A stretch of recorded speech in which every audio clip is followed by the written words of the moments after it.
Bonjour et bienvenue à l'atelier. Aujourd'hui, on va déballer une station de soudage, donc de soudage au plomb, de marque AO Hughes ou You. Je ne sais pas si je le prononce bien, quoique selon mes recherches, c'est une marque qui est bien cotée sur Internet. Alors, on va commencer par déballer le contenu de la boîte. On va en examiner son contenu. Bien sûr, on va l'assembler et ensuite on va l'essayer. C'est parti. Alors, nous avons ici la station de travail avec le pistolet chauffant qui est directement relié à la station de travail. Donc ici, la mise en fonction du pistolet de travail, du pistolet chauffant plutôt. J'imagine, je n'ai pas consulté encore la documentation Airflow. Probablement que c'est le débit de sortie d'air. Ici, contrôle de température et ici, contrôle de température du fer à souder qu'on va venir placer ici tantôt. Évidemment, le bouton de mise en marche. Donc, cette station-ci, je tiens à le préciser parce que j'ai beaucoup d'internautes qui regardent ma chaîne qui sont européens. Donc ici, au Québec, on fonctionne sur un courant de 110 volts pour les objets les plus courants, bien qu'on utilise pour certains types d'appareils le 220 volts comme chez vous. Donc pour toute pièce, si on veut, qui fonctionne avec des éléments tels une bouilloire électrique, un grille-pain, une cuisinière, un sèche-linge, ce qu'on appelle nous ici une sécheuse, en fait la même chose. Alors on va mettre ça de l'autre côté et on va commencer à ouvrir les différents éléments qui sont contenus dans les sacs. Donc, on va essayer de faire ça le plus rapidement possible. Donc ici, le fer à souder, quand même avec une protection ici. Donc je défais le truc, ça on va l'installer tantôt. Ici,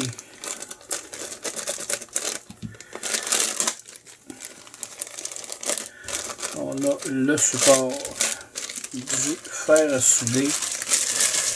Donc cette pièce-là va venir s'insérer ici du côté de l'appareil. Ce que l'on retrouve ici, c'est des pointes pour le fer à souder. Donc on dévisse la pièce qui est ici. On enlève cette pièce-là et tout simplement la pointe va s'enlever et on va pouvoir remplacer la pointe par des pointes. C'est de descendre un petit peu. Ok. Ce n'est pas toutes des pointes identiques. Là, on a des pointes qui sont un peu plus petites. Une qui est plus longue. Donc, pour avoir accès, là, on peut voir mieux comme ceci. Donc, à des surfaces ou des coins peut-être plus difficiles à chauffer selon la façon dont les pièces sont installées. Ici,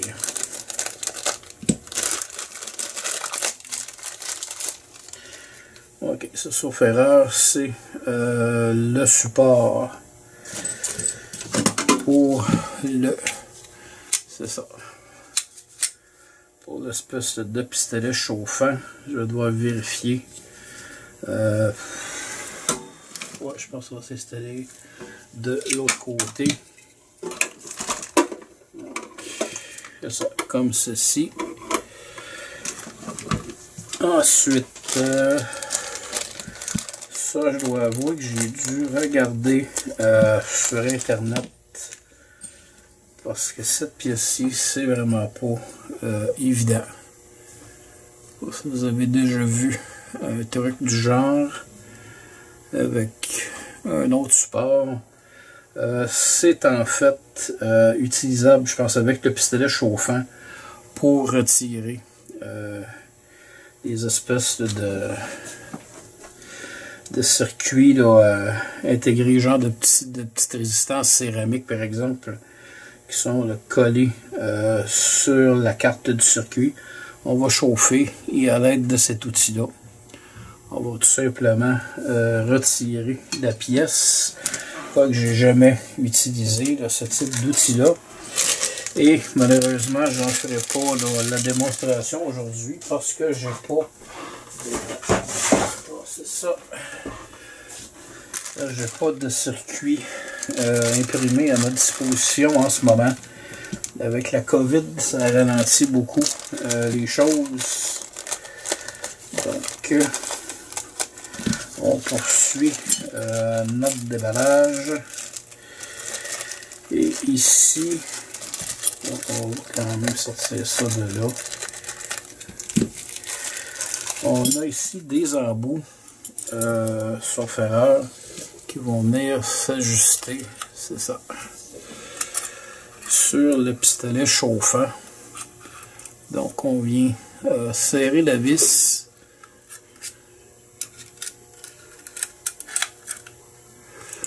Évidemment, l'air va sortir de par ici.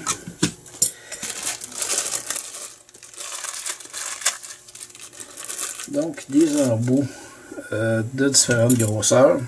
C'est ce qu'on compare ici.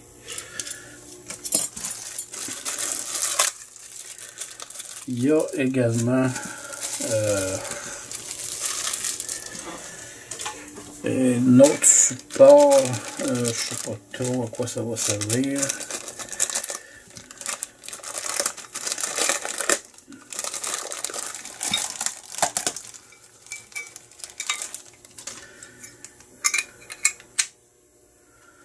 Peut-être pour placer une bobine de soudure. Quoique ça serait pas très pratique dans mon cas parce que je manque un peu d'espace. Et bon, l'éponge des pauvres. Wow! Une fois rempli d'eau, j'imagine que ça va grossir. En fait, c'est une éponge, là, je pense que vous l'avez déjà vu dans d'autres de mes vidéos.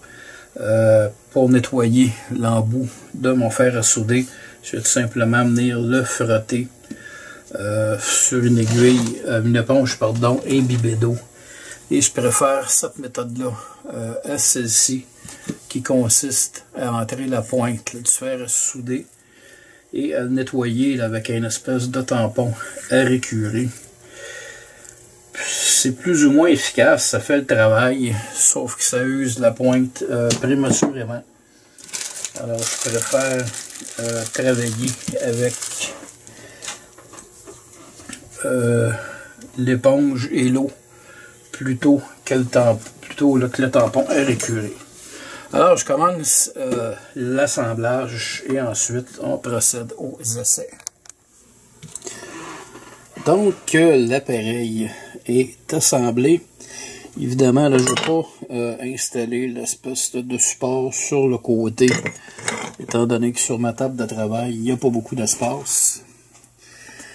Alors, ici, on a le fer à souder installé là, dans son socle. J'ai installé de l'autre côté le support pour le pistolet à air chaud. On va mettre, l'éloigner le plus possible parce que je ne veux pas rien faire brûler. Donc on démarre l'appareil.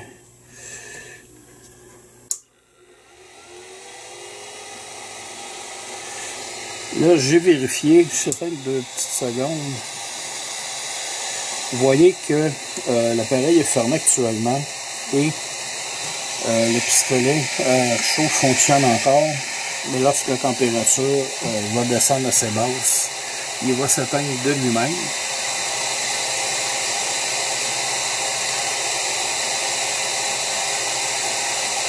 Donc je ne sais pas si ça fait partie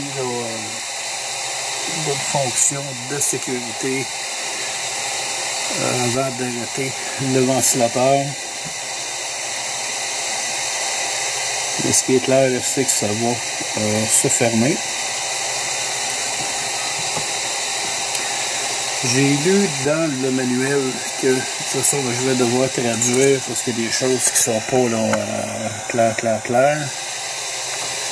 Il y a plusieurs paramètres. Bon, vous voyez, ça vient de s'éteindre.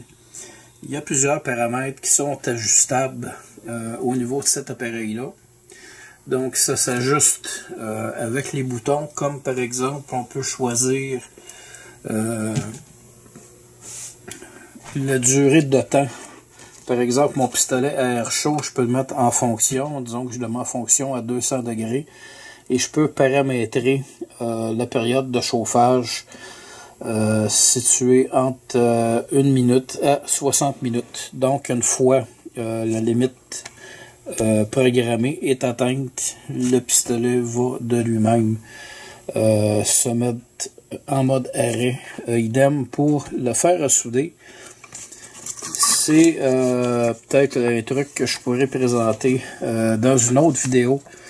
Il y a différents, là, comme je le disais, paramètres ajustables. On peut également avoir les afficheurs soit en Celsius ou en Fahrenheit.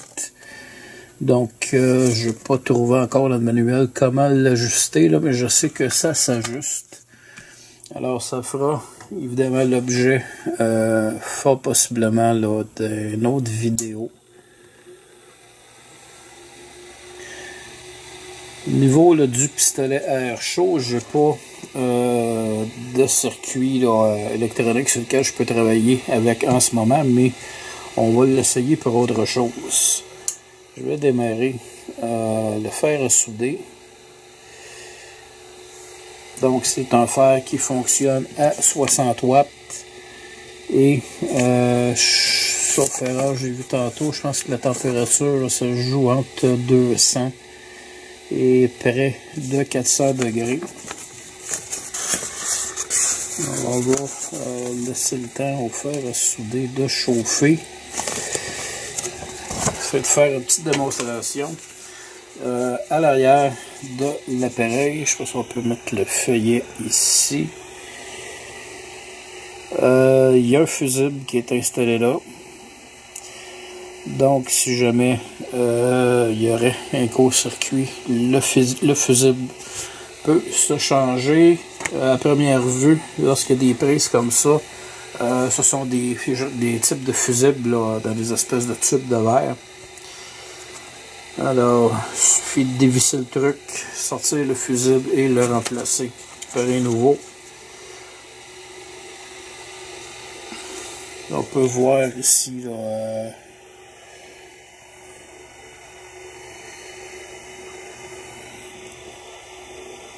les fonctions de base. Il n'y a pas grand chaleur.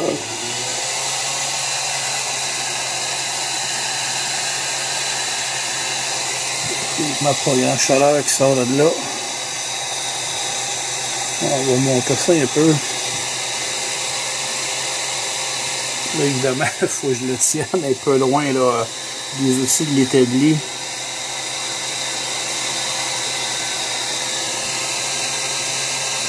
Question d'éviter de faire fondre un truc.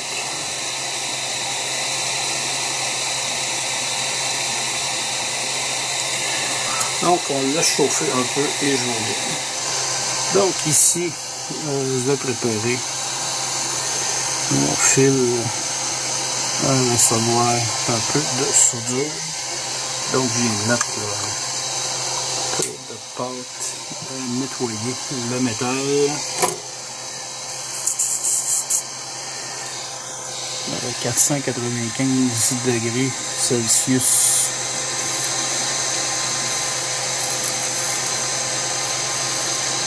Ça fonctionne bien, quoique mon autre fer chauffe plus que ça. Ok, matériau. Je suis très mal installé. On va le monter un peu. Donc la soudure est bien. Ah ok, ça chauffe vraiment bien. Donc le fer à souder, il faut pratiquement le placer là, vraiment à fond. Même avec une soudure qui n'est pas trop grosse. Et ce que je veux essayer, parce qu'évidemment, comme je disais, j'ai pas de circuit imprimé là, sous la main, donc pour faire des tests là, avec le pistolet chauffant. Alors ici, j'ai mis une gamme thermo rétractable et je vais tenter à l'aide de cet appareil ici de voir si ça fonctionne. Si vous le voyez bien. Donc l'appareil fonctionne merveilleusement bien.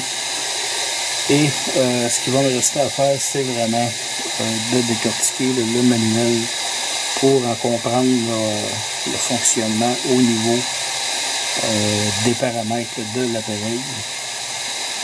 Et après un certain temps d'utilisation, je referai une autre vidéo pour vous dire si vraiment je suis satisfait ou non, et en même temps donner des explications au niveau des fameux paramètres en question. En espérant que vous avez aimé cette vidéo, je vous dis merci et à la prochaine.